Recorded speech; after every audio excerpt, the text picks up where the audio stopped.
Salut chers amis en Jésus-Christ et bon dimanche à vous tous. Finalement, nous sommes au temps du carême, le temps de pénitence, de prière et de partage selon les 3 P, les 3 piliers du carême. En ce premier dimanche du carême, l'année C, je vous invite à méditer avec moi autour du thème « Persévère ». Nous lisons le livre du Deutéronome chapitre 26, versets 4 à 10. La lettre de Saint Paul aux Romains chapitre 10, versets 8 à 13. Et l'évangile selon Saint Luc chapitre 4, verset 1 à 13, qui raconte la tentation de Jésus selon Saint Luc. Persévère. Nous sommes au temps du carême, un temps fort qui est le temps de grâce, et de démarche spirituelle dont l'honnêteté, la sincérité et la simplicité du cœur. Il nous faut marquer ces mots, l'honnêteté, parce que c'est une démarche spirituelle, vers et avec celui qui maîtrise bien notre cœur et notre être. Et ça doit être une démarche sincère et une démarche simple. Mais il est aussi important de nous rappeler que le carême n'est pas un temps de spectacle, ni celui d'extrême souffrance ou d'affliction à la manière stoïque. Si nos privations n'aident pas notre âme, c'est mieux de cesser de nous priver de nourriture et d'autres choses. Lors des tentations, quoi? Qui? Où? Comment? Que faire? Qui imiter? Où aller lors des tentations?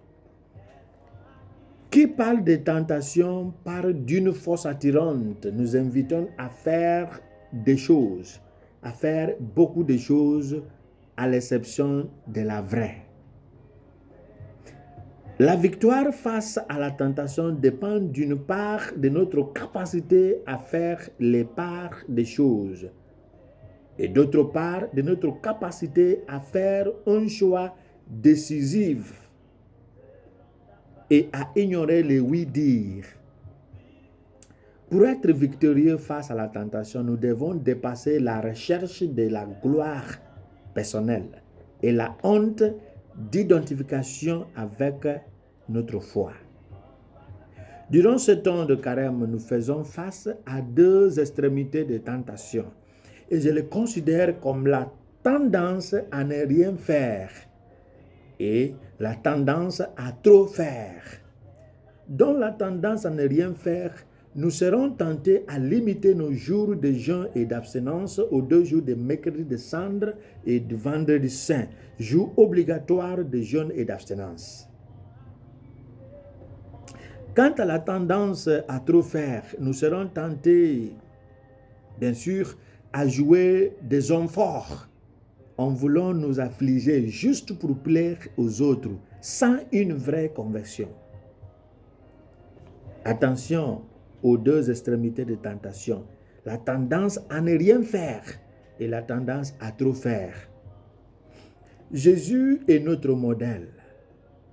Les images employées par Saint Luc dans les 3 tentations de Jésus nous aident à faire attention aux choses suivantes. Premier, la recherche de gloire personnelle. Jeûner pour avoir simplement la puissance des shows ou des spectacles sans une vraie foi en Jésus-Christ.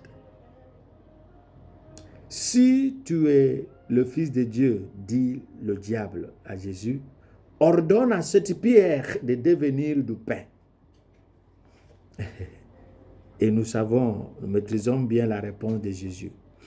Jésus qui ne fait aucun miracle pour lui-même, pour se vanter, ou qui, le miracle qui ne suscitera pas et jamais de foi aux gens qui le voient, ou qui le suivent, nous invite à ignorer toute quête de gloire, mais à viser ce qui renforce notre foi. De temps en temps, nous avons cette tendance à dire, je vais te montrer que je suis un homme de Dieu. Et nous sommes poussés à agir comme les magiciens. La deuxième tendance, c'est la recherche des positions, des postes ou de pouvoir au risque de notre foi. Le diable dit à Jésus, je te donnerai tout ce pouvoir avec la gloire de ce royaume, parce que c'est à moi qu'il a été remis et que je le donne à qui je veux. Comme Jésus a rejeté le don et la proposition de Satan, les chrétiens de loge de la franc-maçonnerie et des autres sociétés secrètes sont appelés à redéfinir leur foi avant qu'il ne soit trop tard. De la même façon, tous les chrétiens, tous les fidèles chrétiens qui font recours aux charlatans pour la protection, pour la réussite académique, la réussite commerciale et autres besoins, ils sont appelés à revenir au Christ avant que cela ne soit tard. La troisième tendance, c'est la tendance à mettre Dieu à l'épreuve au nom de la foi. Si tu es fils de Dieu, jette-toi d'ici en bas. Et dans ce cas, comme d'habitude, le diable cite toujours la Sainte Écriture, car Dieu ordonnera à ses disciples de te porter dans l'air mer pour éviter que tu heurtes tes pieds contre les pierres. Il y a la sagesse à employer. Et Jésus qui savait qu'il ne doit pas prendre l'ordre du diable, nous défend vivement d'écouter la voix qui nous incite à entreprendre des actes de suicide au nom de la foi. Il nous faut retenir que le martyr est né d'une persécution, d'une défense de la foi et non d'un concours. Le martyr n'est pas né d'une concurrence. C'est la défense de ma foi, la persécution en voulant insister sur ma foi, comme pour la parler du martyr. Notre foi, c'est une profession d'un vécu.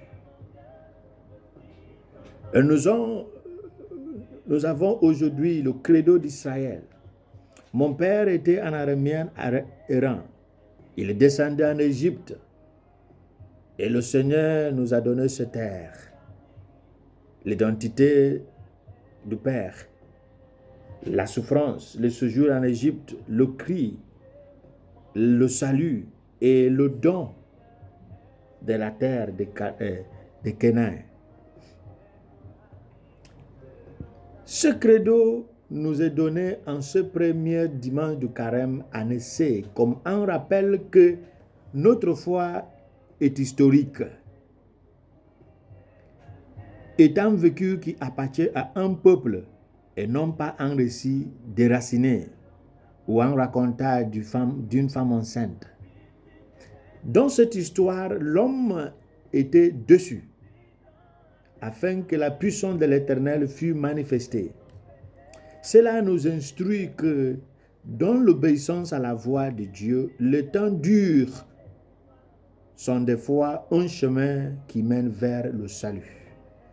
Cela nous appelle également à crier fort vers Dieu si notre condition de péché et d'esclavage nous dégoûte. Et Saint Paul nous exhorte de manière claire de vivre notre foi à travers une profession verbale qui révèle notre conviction. Et Paul dit Croire dans son cœur conduit à la justice et confesser de sa bouche conduit au salut. C'est ce que cela nous montre que cette foi, c'est une forme de témoignage. Ce n'est pas une chose à garder. La foi est dans le cœur. Non, il faut une démonstration réelle, active et sincère. Pour terminer, durant cette période de carême, comme toujours, toutes nos activités, nos actions doivent annoncer notre foi. À travers les 3 P, ou les 3 piliers du carême, la prière, la pénitence et le pactage. Nous prions afin que nous n'écoutons ni la voix du diable, ni celle de notre orgueil et égoïsme, mais seule celle du Christ qui est notre modèle. Ne jeûnez pas pour se faire voir. Ne donnez pas l'aumône, après vous allez prendre le séfi.